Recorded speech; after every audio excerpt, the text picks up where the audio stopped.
So, hello everybody. Welcome to today's session.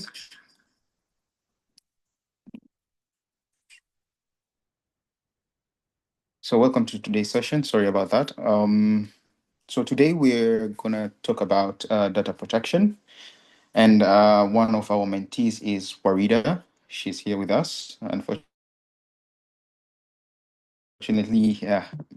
she ran a little bit late, but she's also on time anyway. It's not that late.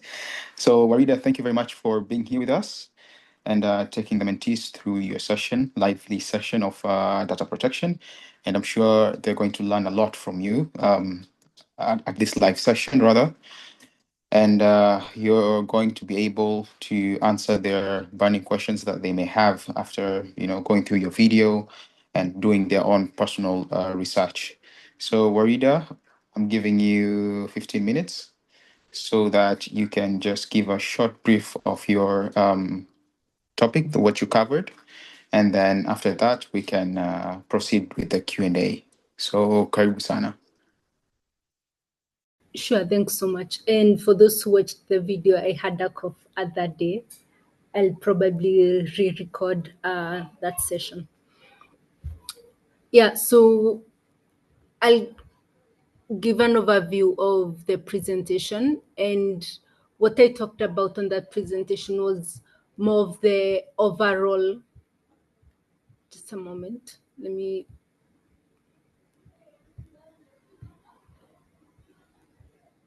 I'm not sure if my audio is clear or it's my end. Sorry, what did you say? My audio, is it? No, you're good. We can hear Okay, you. cool. Thanks. So yeah.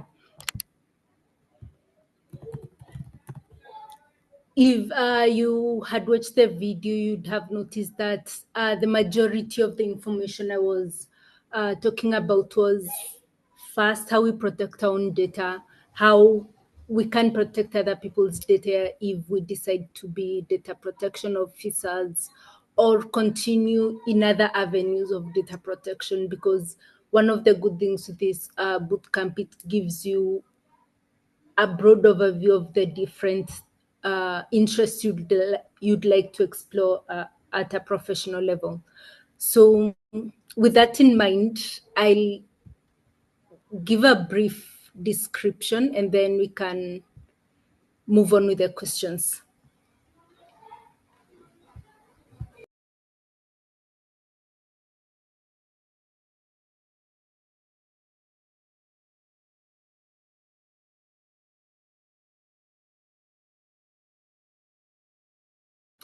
All right. One of the things I'll start with is the kind of data protection laws we have. And for the most part, we were looking at the African continent, more and more countries have data protection laws. And these laws are usually in support of cyber security practices. So they do align pretty well with how you'd see the protection of data, the technical aspects in protecting data, which is a requirement in most, if not all, data protection regulations. Another thing I would like to point out in regards to data protection is the fact that coming from any field where you've worked with data subjects, and so data subjects in this case will be people whose data you have either as a processor or a controller. So if you're a processor, someone else gives you a list of ways in which you can handle the data of the data subjects, right? So a data subject in this case is a third party or a customer of the controller who is giving you these rules about how you'll handle their data. Now, you'll notice that, for example, the Nigerian DPA, the Kenya DPA in this section is Data Protection Act. They do have data subject rights. So the list of things a processor or controller can do. First, they have to tell you that they are collecting your data, what they are collecting it for. And it's up to you now to have the informed opportunity to either consent or decline your data being processed. And another is after you've given your data, you can then either ask the different companies, maybe Safaricom, Facebook, what data do they have, and whether you can correct your data. So maybe you changed your name, you had the wrong birth date included, you can do that. And also, if suddenly the company decides to use AI to process your data, so that in this case, using your data to train AI, you can object to that because that is not what you accepted in the first place. Some companies do end up processing people's data without telling them specifically what they're supposed to do. So anyway, those are the kind of rights that you'll find that I talked about. I also looked into the careers, which I think is a big part of transition.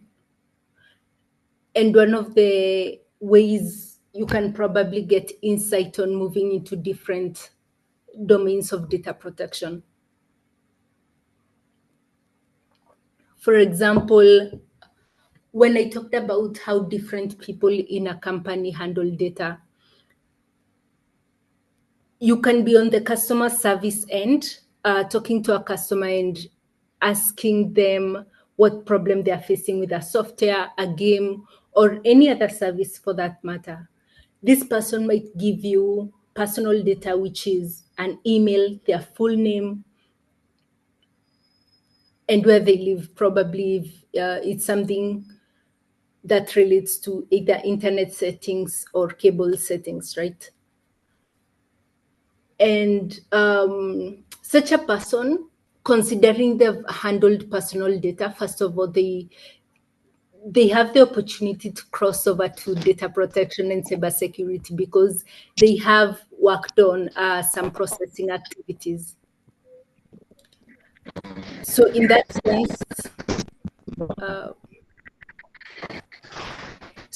sense, you'll find that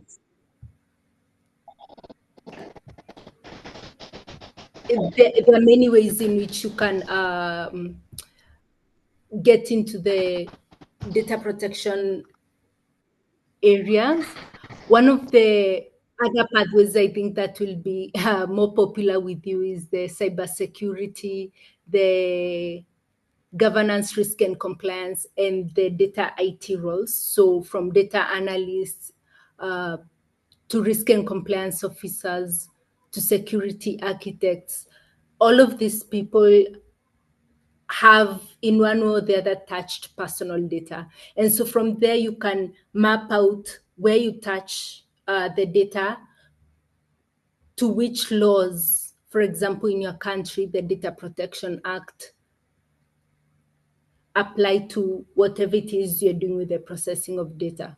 So I would say that's one of the ways to see if you're currently in a role that touches on data and how you can further explore data protection. Some countries, especially African regions,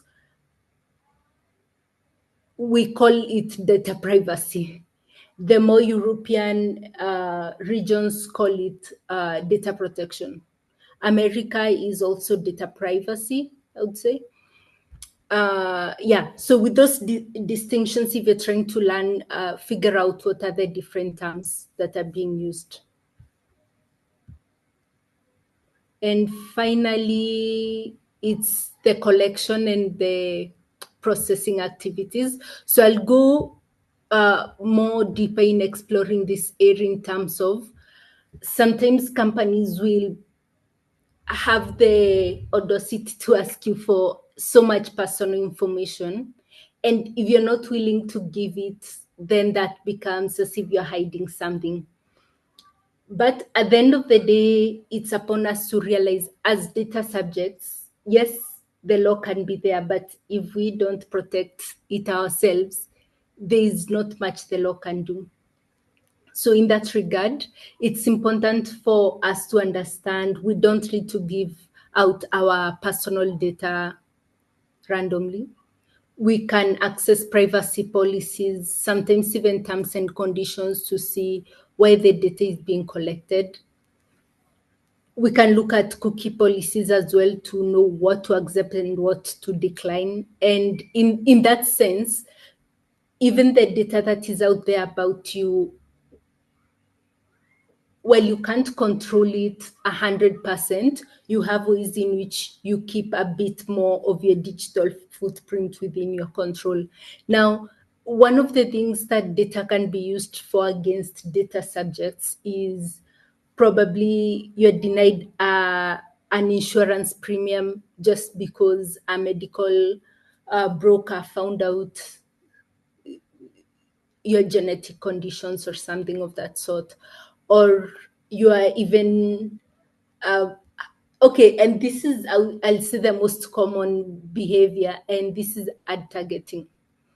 So you have targeted ads on anything you think about, but really the system has been collecting so much of your data, and the data brokers have been working a lot to ensure that they aggregate all the data that they can and profile all these people into certain behaviors, right?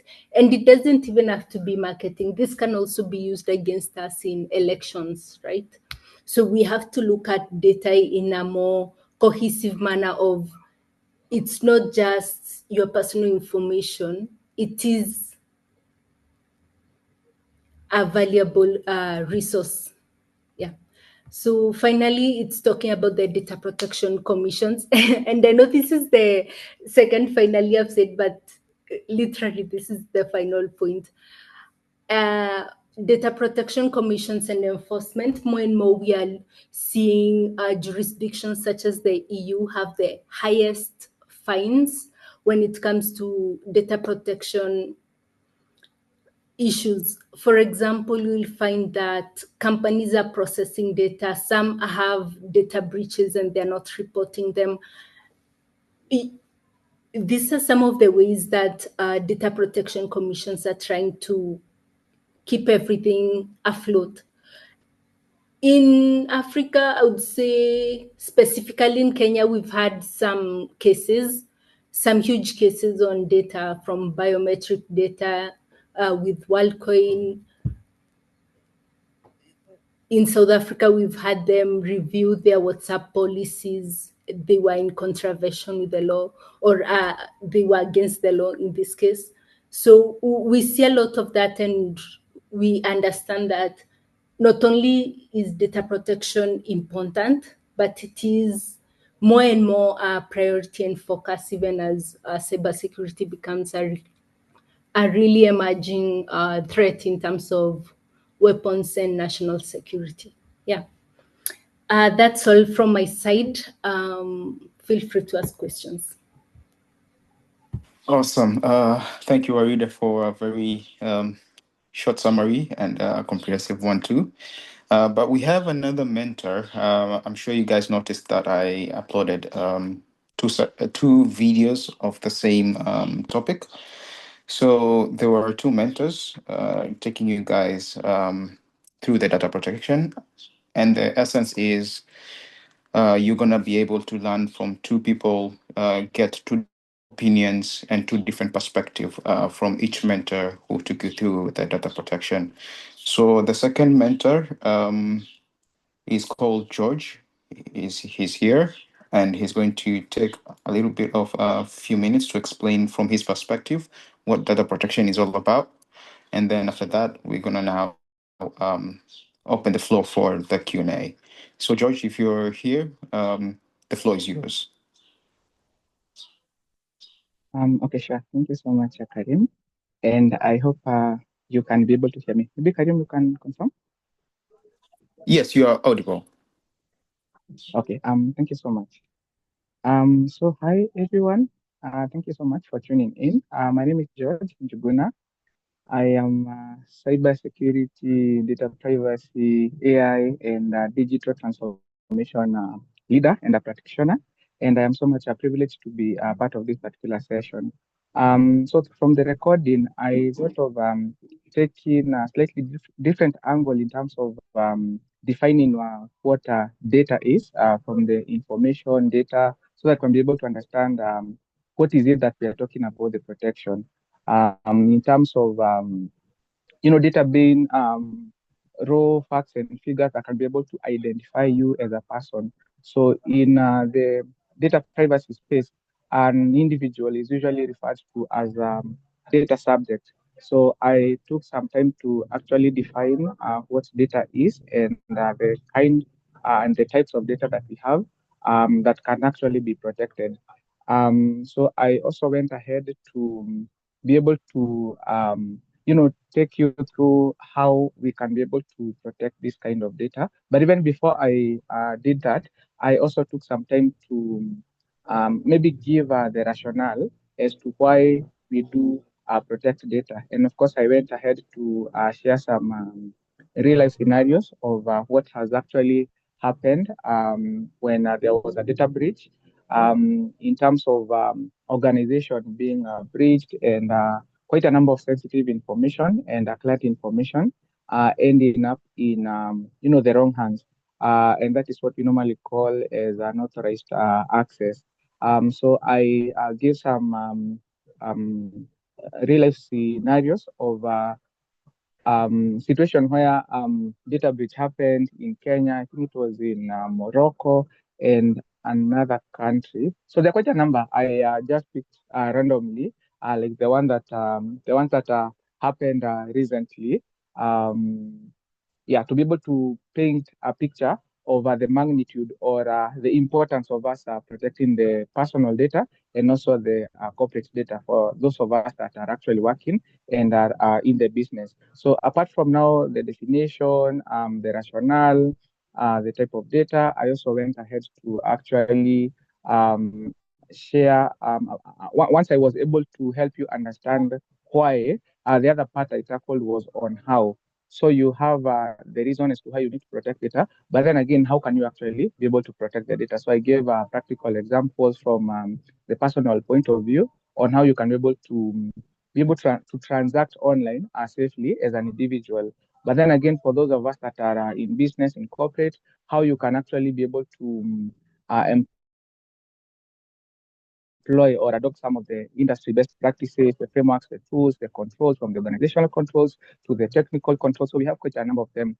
So I was able to take you guys through that for those of us that were able to follow through the video. So in a nutshell, that's what I shared. And in terms of the conclusion, in terms of the summary and conclusion, how you can actually be on top of the game in terms of keeping yourself updated, keeping abreast with the latest technology, because we are in an ever evolving threat landscape. So today we are talking about a particular threat, could be ransomware, could be a particular threat, and then tomorrow we are talking about a different thing. And especially nowadays that now that we have the emerging trends and technologies like the big data, the AI, the cloud, um, quantum computing, and all that. So I was also able to share some insights around that and how we can be able to leverage that because the conversation shifted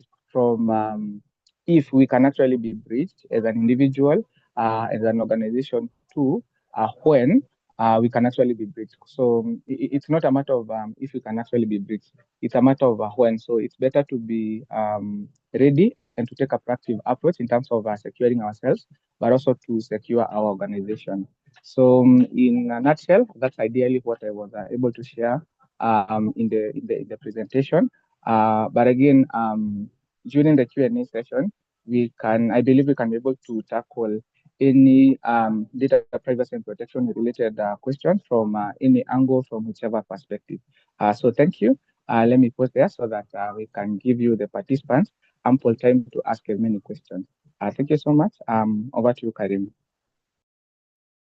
Thank you very much. Thank you very much for the brief and insightful recap of what you had taught.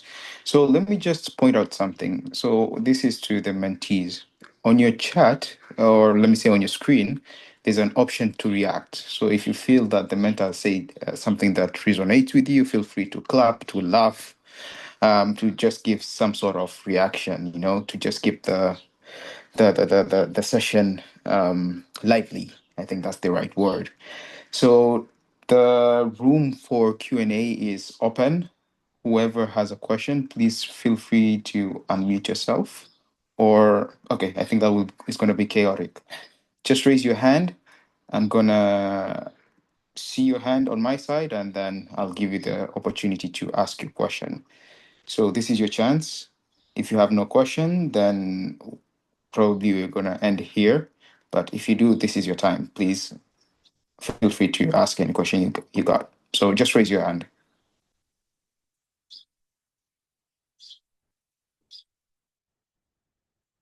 Okay, Bosco, ask your question. And if it's just in general, that's very well and good. Feel free to just put it out there. But if it's directed to a particular mentor, then please just state if it's Warida or if it's Mr. George, then yeah, just feel free to do that, to direct it to the specific mentor. So yeah, the floor is yours, George, Bosco, sorry.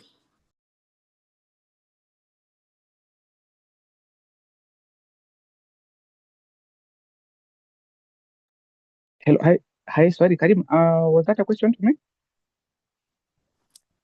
Uh, so we're waiting for Bosco to shoot his question, and then he'll Oh, okay, state if okay, it's for everybody or if it's to a specific mentor, if it's you or Miss Warida. Warida there. Yeah. Okay, So perfect. Bosco, please just unmute yourself and then ask your question. If you have no question, please just lower your hand so that somebody else can get the opportunity to ask whatever burning question they do. Okay, so I guess his hand has dropped. So the first question is with emerging technologies like AI, this is from Joshua, right? With emerging technologies like AI and machine learning, they possess a real challenge in data protection, especially blockchain-based systems. How can we mitigate these emerging challenges? What kind of training and policies would we put in place to strengthen data privacy? So, George or Warida, whoever wants to answer, feel free to unmute yourself and take it through.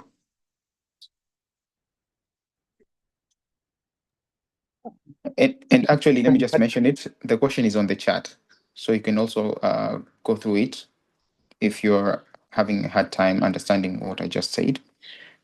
The question is from Joshua. It's in the chat directly. Yeah, thank you, Karim. It's actually visible on my end. They usually say ladies first. I'm not sure, maybe whether Warida is lady, but I can take it. I mean, probably she can also give her input. So I can begin by saying that we cannot be able to respond to issues like or rather, let me put it this way. So we cannot be able to do the same do things the same way expecting different results. So the reason as to why I'm saying that is that we have the conventional ways of protecting ourselves and ensuring that our data is safe, whether it is personal data or the corporate data. But again, now you find that again, like we are saying, we are living in an ever-evolving threat landscape. So even in terms of the threat actors, the hackers that are executing some of these breaches are also leveraging the use of the emerging technologies like, of course, the AI, the blockchain, quantum, and all that. So the virtual reality and all that. So for us as now the defenders, or rather the owners of this data, or maybe for uh, maybe a better context, the guardians or the custodians of the data, whether personal data or the corporate data. So the thing that we can be able to do is to actually also leverage some of these emerging trends. So nowadays we are seeing a lot of solutions being embedded with AI. For example, I can give you scenario. Probably a few years ago, we used to depend on antiviruses. We used to have the likes of ESET, Kaspersky, and quite a number of the antiviruses that we had in the market. Of course, they had the capability to detect and probably do some of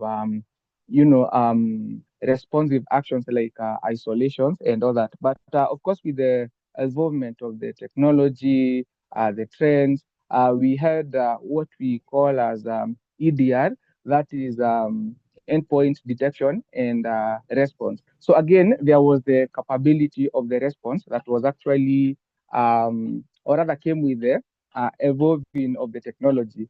So apart from being able to monitor and be able to pick issues, it was also able to respond. But again, as the technology, as the trends are actually evolving and growing, so we also move from EDRs to XDR. So the thing is just to be able to make good of or rather take advantage of also the evolving trends. Seeing how you can be able to integrate some of the trends like the AI in effort to actually be able to counter this attack. So in terms of the training and policies, so of course the usual or the conventional training that you can be able to take or give to your organization. But again, we have now what we call tabletop exercises, cyber drills to actually be able to help you to simulate real life scenarios so that you're not just conducting a training from the theoretical point of view, but you are also taking a proactive approach in terms of anticipating what could actually happen and actually simulating or emulating what could actually happen or go wrong, and actually being able to build your capacity around that. And in terms of the policy that you can be able to have to strengthen the privacy, so from the organizational point of view, you could have maybe data policy for privacy and protection of PII. You could have AI policies, but even in terms of other technological tools like the next gen firewalls and all that, you can be able to define and enhance policies that can actually be able to give you an added layer of protection and to be able to strengthen the privacy. So I think I have attempted to answer Joshua. So should you have maybe a follow-up question on the same, or maybe if my colleague, Ms. Warida, has an input, I think that's what I can be able to submit. Thank you. Yeah, thanks so much, George. And I do agree with George that there isn't always one blanket solution. So I'll give probably a high level on what we are seeing in terms of the technical aspects of data protection and the privacy training programs. So on the context of AI,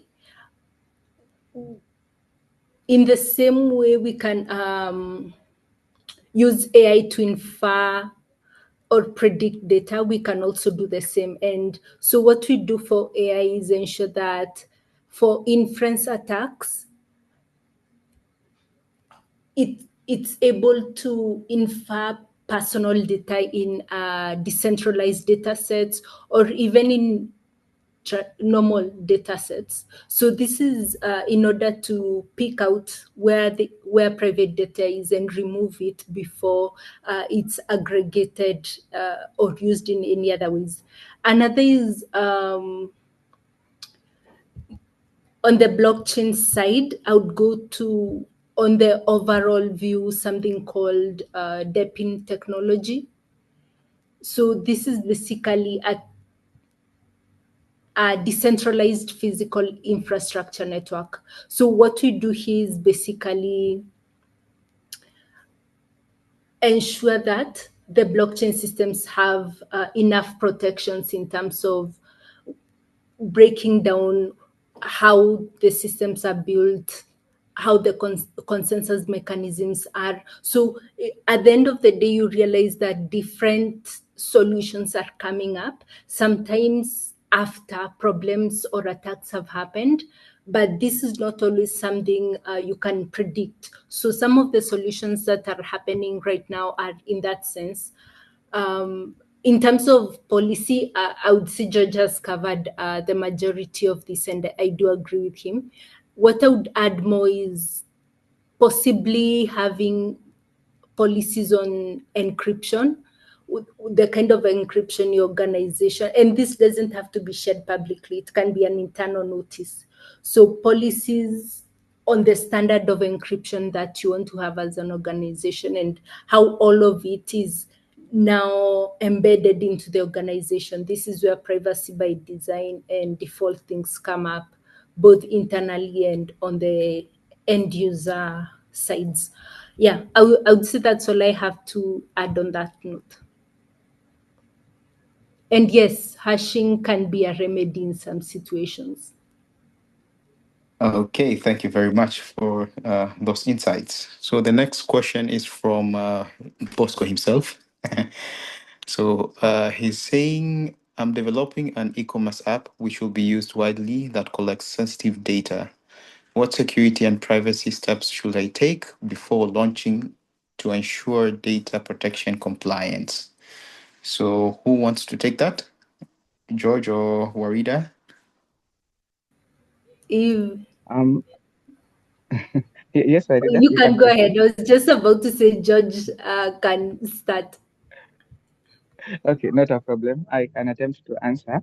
So, Bosco is saying that he's developing an e-commerce application that will be used widely to collect sensitive data. So, he's asking what are security and privacy steps that he should be able to take before the launching of the data protection compliance. So, as our reader had mentioned, so we have data regulations like the GDPR and also localized, you know, Data Protection Act, like the Kenya Data Protection Act. I know TZ, we have TZ, we have the PDPC, Zambia, and the other African countries have localized data protection act, and part of the requirements that they do mandate the data controllers and data processors is to actually embed the data privacy and protection practices at the onset of the project. That's what we call privacy by design and privacy by default.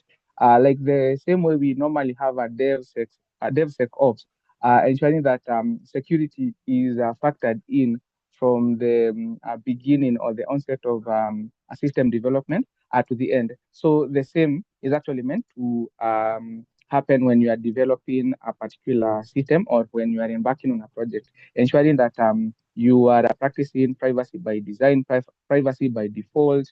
In terms of data protection, there are quite a number of measures that you can actually do. Um, things like things like I, I- I'm I'm trying to get the name.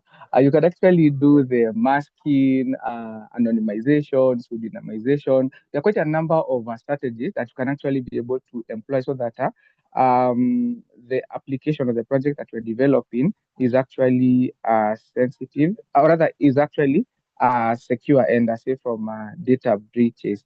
So, in terms of the data protection and compliance, I think that's what I can mention.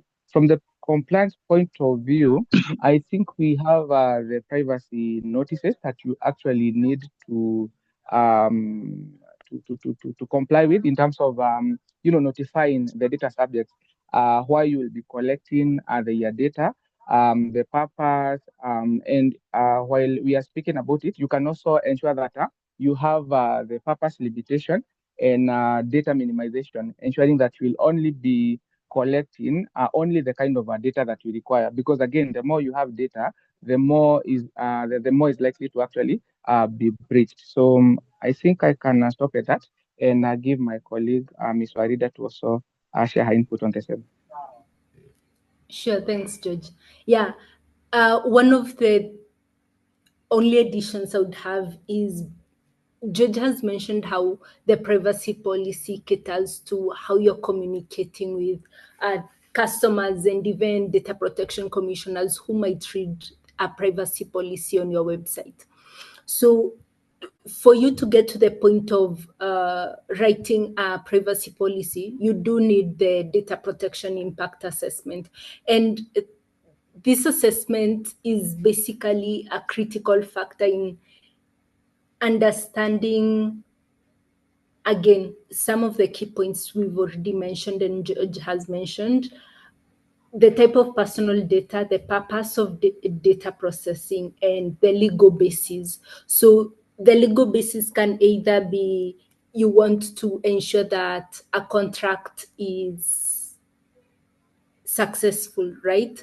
You want to ensure that the customer is able to access the website. If I don't have the email of a customer, surely they can't access the website. So that kind of thing, because of course with the email they can have an account and all that. Those are some of the reasons for a legal basis. Another thing is to identify how much risk you have in the data, the personal data that you're collecting or that you need to process. So in this section, processing activity, and I think Jude's video was very nice and comprehensive on data processing. You can look at how the different data processing activities are, and based on that you can see, okay, if data was to be leaked or stolen, how much loss would happen. For example, would people's identities be stolen? Would it be credit cards, financial cards? Of course, that information, financial information, health information, is part of sensitive data. It holds higher risk than if you are just collecting emails, probably. Yeah, just emails. And for DPIA, this helps also in the data protection authorities who come and check your controls, if you have the proper controls and measures for data protection. And finally, it's important to have the security measures and the data minimization and retention policies that you have applied in place. So the DPIA checks all this and sees if this process was to happen, if we started maybe training customer service with people's personal data, because of course the tickets might have some of that personal data, what will be the problem with this processing activity? And first of all, will the customers have accepted this? So yeah, that's all I'll say for the DPIA. And Karim, you can go ahead. Awesome. So for this part, what I'm going to do is, because Brian asked a lot of questions, there are six. Yeah. So I'll split 3-3. I'll ask you, Warida, and then go back to George. Yeah, back and forth. And then we can wrap up his questions from there. So let's start with you, Warida. Brian is asking, what are the most critical first steps when introducing GRC in an organization with no formal structure in place in regards to DP? So that's your question.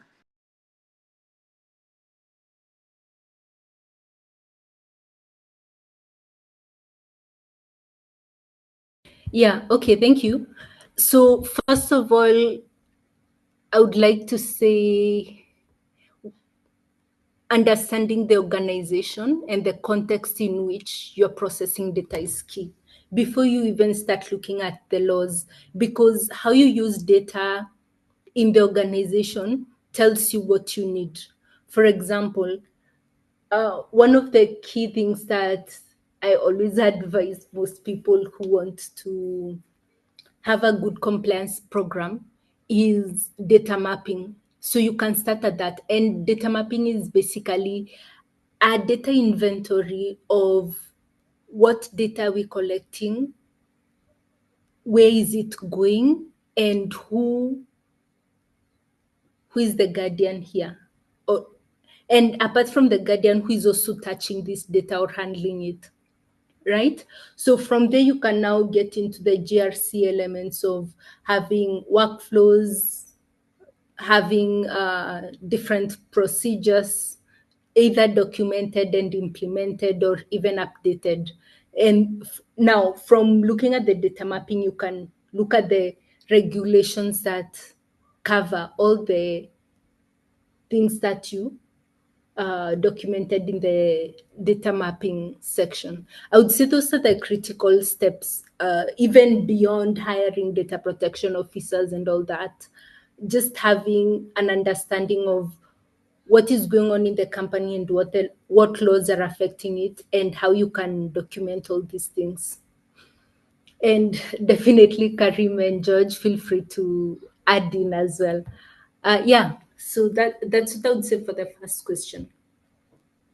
Thank you very much. I can't add anything because I'm also a student here. So, so George, this comes to you. The question is, how can a junior professional or attaché begin advocating for data protection in a low maturity organization without overstepping boundaries? So, George, that question is to you.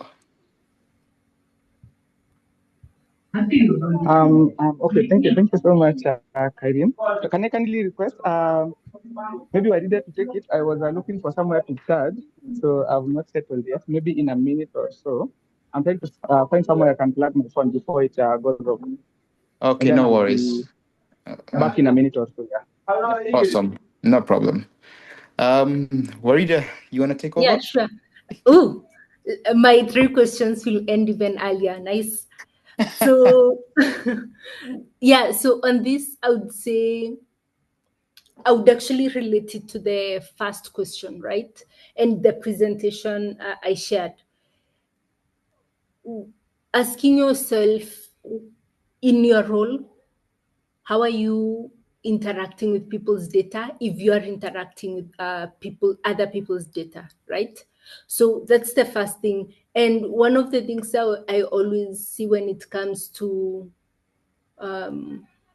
us growing in our professions is curiosity and collaborating with other people who are working or have been working in that field for a while longer, even if it's 1 month more, 2 months more.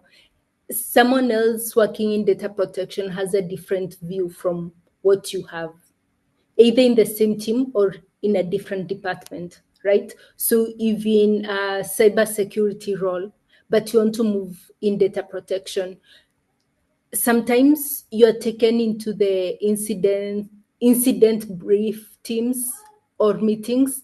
That can be one of the ways you figure out how data protection comes in, because for example in that specific area of incident response, the law mandates a company, or rather the law requires a company to report a data breach within 72 hours, some countries 48 hours. So it depends.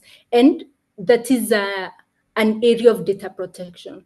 So from your side, if you're curious to know these things, you're more likely to find out these situations from yourself. And that's how you build trust within your team, within the other departments. And as you keep doing that, you're building credibility, right? So it's easier for people to bring you in on data protection projects. Another thing is understanding how data protection fits into an organization. So the organization has to know, are they avoiding risk?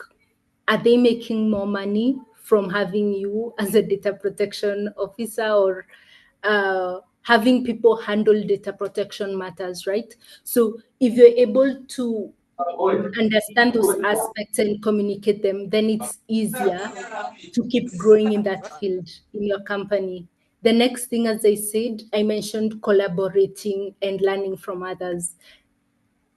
As you work on this project and interact with different people in the company, you get to understand how data protection matters to them and possibly how they can be able to handle data, right?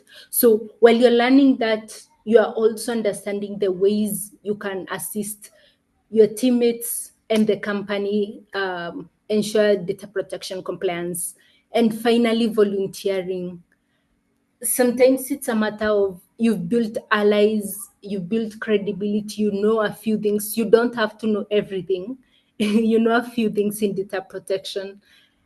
Keep partnering up with people who have done projects, who are working on projects in the company. And I always see in company meetings, usually people talk about the biggest projects or the biggest things going on in the company. So look out for areas where they're talking about data protection or GRC or any other topic, and volunteer. So with that generalist advice, I would like to give George and Karim the floor. George is not here, so the floor is completely yours. So I think we should take a break from Brian's questions and move to Rachel's question. So she asked, what can you do if you find a deep fake video of yourself or that of a person you know created by Gen AI? Is that a privacy concern, or so that's her question. Yes, Back to you, indeed. Waridah. Yeah, it is a privacy concern. First of all, because it intersects with data protection and privacy, as you've rightly identified. It also intersects with cyber harassment.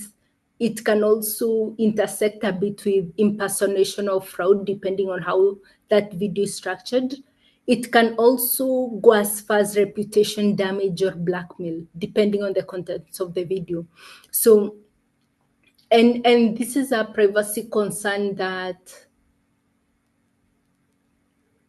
as we have developing AI systems, it will get bigger and cheaper or easier to do. So this is an interesting one, because when you look at GDPR and the California privacy laws, if we even look at the Kenya Data Protection Act, we'll notice that there are areas where it talks about consent. So first of all, if someone has a deepfake video of you, did not consent to your data being collected that way, nor being processed that way, right? And of course, if you consented to your data being collected and processed for that reason and for that content, that becomes a different matter. Now, what we see here is the first thing, of course, is to preserve evidence, take screenshots, maybe download the video if possible, note down the URL, the registrar of the website, the owner of the website, and these are things you can find in WHOIS websites. So the next thing, of course, is after you've taken the evidence and the people who are either hosting the website or the owners of the website or both, you then report it to the platform, right? So if the social media platform is maybe Instagram, the video is in a certain person's account, you report the matter to first Instagram, right? But if it's a website, in, let's say Instagram was the one who uploaded this video in their own account. So in this instance, they would be the owner and the owner of the account and the owner of the website as well, of the platform. So for that, you'd need to go to the police, one, send also a letter letting them know that they need to bring the video down. In most cases like this, of course, the reason you're sending the letter is not that they'll take it down, but it's for you to add evidence that you've taken the appropriate steps, right? Now, it becomes a different issue when it comes to cross-border data flows, because you might be from Kenya and the video is generated maybe in the EU. So that's also another thing. But by and large, the process is the same. And then from there, checking in with a lawyer to find the specific solution of your problem. I'll also say some countries have cybersecurity agencies that are dealing with these matters. Some websites in this matter also have right to be forgotten. So you can You have a few avenues, I would say. The issue comes into whether your data will be protected or you'll have a good solution at the end of it all. Yeah, that's what I would answer, Karim. Thank you. I don't know if you'll need a break, a 1 minute break to take water, because there are more questions for you while we are waiting for George to onboard back. Yeah, that will be great actually. And maybe then other people can share what they learned about data protection this week. Okay, that's perfectly fine. So while you are taking your water break, um, any of the mentees who is interested to, uh, hop into the mic and provide their input on what they learned or what they researched on, etc. I can see Isaac has unmuted himself. So Isaac, feel free Hello. to, yeah. Hello. Okay, thank you. I really noted several things, especially on Kenya Protection Act, and that is a milestone I see in Africa. And by the way, and my concern here is now, and will you be sharing any presentation or any content for the session? That's one.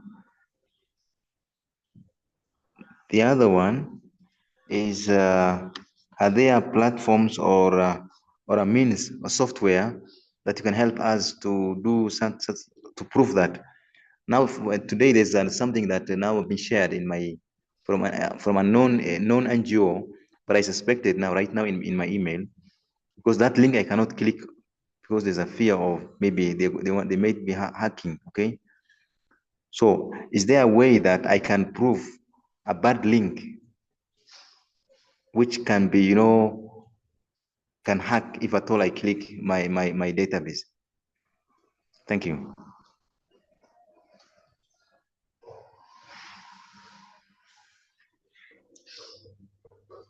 Hello. Yes. Have you heard what I'm asking? The two Sorry. things. Yeah, we've had. Actually, Anthony has given a good example that I was about to give. Um, Virus Total has a URL link checker. And you can just go on Google. Actually, there are a few services that do this. Would you mind to drop, please, the link here? So just search this on the browser that you have. And What can then I say? experiment with different ones to Oh, see URL checker. Okay, the URL one you checker. like. Yes, but just because a website tells you that the link is okay doesn't mean you keep clicking endlessly. You still have to be cautious because it looks at just the top layer and there could be additional links inside the website that it has not checked. So URL link checker. Yeah. So what can I do now from there? Guide me still. For malware or what? So what do you see? Scams, for scams. Here I can see for websites, malicious, whatever. Yeah, they're saying they brought somewhere to put the Can you URL. just click on this link? Click on the link on the chat. Oh, good. I have seen the link now. No worries, I just added it so that we can go directly to the URL. Oh, so now I copy the URL. Exactly. Yes. Okay. So I guess, Warida, you already had your break. Yeah. Okay. So I guess we can proceed with the other questions from now. Okay. So Bosco asked, what ethical frameworks should I apply when building data-driven systems that impact human lives, especially in healthcare or law enforcement? Could you share a little bit more context on that question? So Because unfortunately, there's there's so many. so okay. You can just give 2 to 3 frameworks, the one that you're aware of, since it's a lot. The the question is too broad, so you can just Yeah, narrow yeah. it down. And Not in terms of list of ethical frameworks, in terms of the context that is required.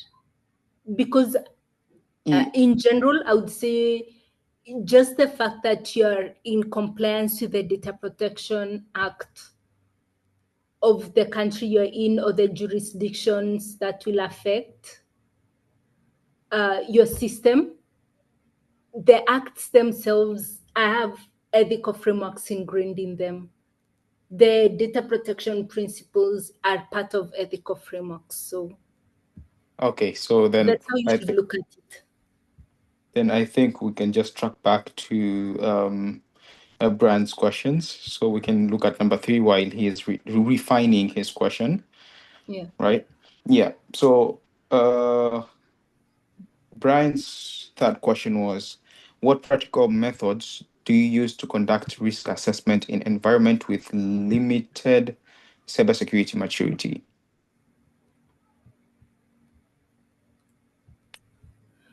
Practical methods. Well, I'll start off with one of the ones that we've talked about. Let's see here, and Bosco mentioned this: a data protection impact assessment. So this is more of a practical checklist that you go through to basically ensure that you're not overstepping the boundaries of the law. Now, when it comes to assessing risks, I would say it depends on who you are in the organization. Because if I'm a cybersecurity professional, I'll be looking at things like NIST cybersecurity, ISO standards, and ways of doing things. If I'm looking at it from data protection, I'm looking at it from the impact assessments and all that, possibly even having. So, in this case, low maturity and mature organizations don't matter so much in the types of risk assessment. It just matters on volume and complexity in most cases. So the risk assessments currently available, those are the same ones you'd use. It's just that in this case, you probably wouldn't need to answer all the questions, because you may be collecting data but not processing in terms of maybe children's data, right? So one huge organization could be processing even children's data, which is sensitive, and the organization doesn't. Yeah, unless you have a different definition of cybersecurity maturity in this case. Thank you very much, Warida. So let's take the last question, and then from there we can, you can give your closing remarks, and Yeah. then we can end the session from here. Because there are people who are Muslims, they need to go and pray, so we at least need to respect that on their perspective. So the last question will be: how can someone in an internship or attachment role practically demonstrate value in GRC or privacy, even without formal authority? Yeah. This is a question I'll relate to some of the things we talked about earlier in question. In one of the questions asked previously. Yeah. So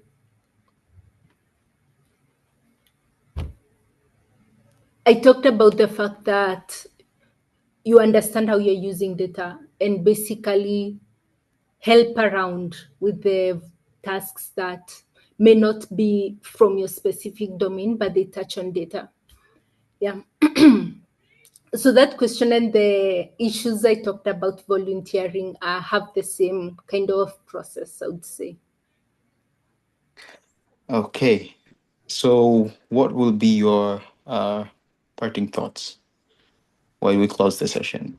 Yeah, so definitely looking forward to seeing some of you in the industries as we continue on this journey of exploring data protection and how we can continue to handle data in compliance with the laws.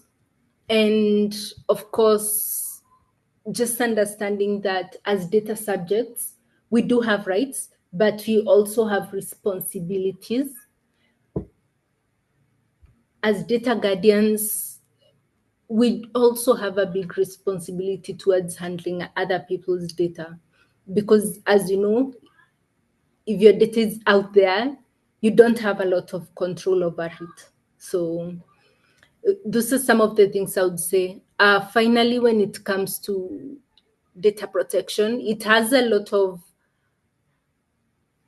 intersection with cybersecurity and alignment in regards to how both feed into each other, right? Data protection policies and procedures. So as long as you've done any internship basically on cybersecurity or data protection, you can have a sense of understanding and keep exploring more. So don't think of it as this is a one-time thing. You can think of this boot camp as a continued exploration in the journey that you're in. And I'll close with that. I hope this information was useful. I'm sure it was. So, Warida, thank you very much for your time. Unfortunately, George couldn't, finish the whole session till the end. But really appreciate your efforts and time that you guys have given to the mentees. I know you're very busy, you have a lot on your plate, but you've taken time from your busy schedule to, take the mentees through data protection so that they can also be interested in this side of cybersecurity, which is rarely talked about. So thank you very much for that. For the mentees, also thank you for taking your time to be with us in this session. Without you, the bootcamp wouldn't have been possible. So we'd like to appreciate each and every one of you and your time that you've spent to be with us for the whole, let me say, 1 hour that we've been here.